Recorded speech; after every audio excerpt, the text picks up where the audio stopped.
2 minute সময় করে পুরো উপদেশগুলো মন দিয়ে শুনুন। আশা করি প্রত্যেকটি উপদেশমূলক উক্তি আপনার জীবনে কোনো না কোনো কাজে লাগবে।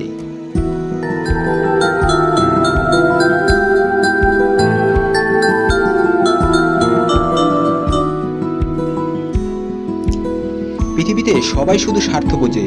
শীতের সময় যে রোদকে মানুষ ভালোবাসে, গরমের সময় সে রোদকে মানুষ তিরস্কার করে। সুতরাং মানুষের কাছে তোমার মূল্য ততদিন, তোমাকে তার প্রয়োজন যতদিন।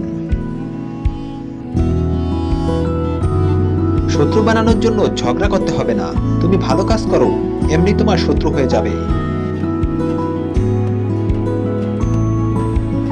বিবেকের চেয়ে বড় আদালত নাই। অন্যকে কাঁদালে একদিন নিজেকে কাঁদতেই হবে। বোকারাই সত্যবাদী হয়। মিথ্যা বলে হাসানোর চেয়ে সত্য বলে কাঁদানো ভালো।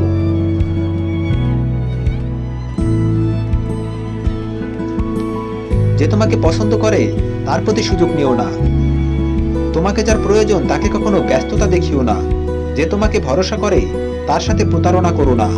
যে সব সময় মনে রাখে তাকে কখনো ভুলে যেও না। কারোর সাথে খারাপ ব্যবহার করিও না, কারণ মৃত্যুর আগে হয়তো ক্ষমা চাওয়ার জন্য তাকে আর খুঁজে পাবেন। কখনো পরাজয় স্বীকার করে না, যুক্তিতে হারতে চায় না, অহংকার করে কথা বলে, নিজের ক্ষমতা দেখাতে চেষ্টা করে, সব বিষয়ে পারদর্শিতা দেখায়, সবাইকে সন্দেহ করে, সামান্য ব্যাপারে রেগে যায়, আঘাত করার চেষ্টা করে, সত্য মিথ্যা বুঝতে চায় না, অন্যের সম্মান দেখানোকে দুর্বলতা ভাবে, কথায় কথায় তিরস্কার করে, মানুষের দুর্বল জায়গায় আঘাত করে, নিজের স্বার্থ আগে দেখে, যে কোনো প্রতিভাকে ছোট করে দেখে, নিজেকে বড় মনে করে। এদের থেকে দূরে থাকবেন, কারণ এরাই হলো খারাপ মানুষ। শিশুদের ক্ষেত্রে এই কাজগুলো করুন। শিশুকে ভুল শেখাবেন না, সঠিক শেখাবেন। লোভ দেখাবেন না, পুরস্কার দিবেন। নিরুৎসাহিত করবেন না, উৎসাহ দিবেন।